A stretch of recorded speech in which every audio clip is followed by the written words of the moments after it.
आयुर्वेदिक doctor फक्त कडू आणि तुरटच औषधं आपल्याला खायला देतात, हा समाजात पसरलेला एक मोठा गैरसमज आहे. आयुर्वेदानुसार टोटल 6 चवी सांगितलेल्या आहेत. त्यालाच रस म्हटलं जातं. तर ते कोणते कोणते आहेत? गोड, आंबट, तिखट, कडू, खारट आणि तुरट.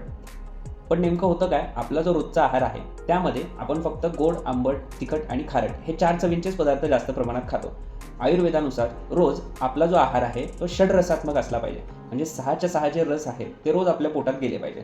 तरच आपल्या शरीराचं योग्य प्रमाणात पोषण होत असतं.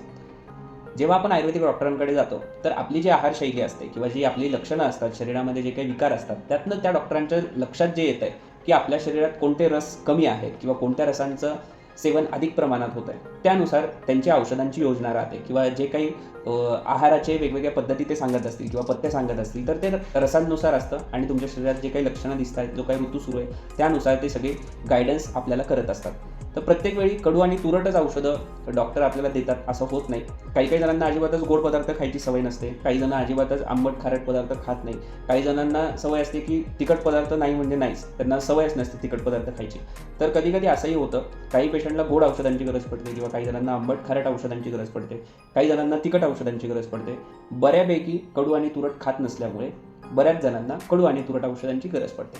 त्यामुळे हा जो मोठा गैरसमज समाजात पसरलेला आहे तो डोक्यातनं काढून टाका.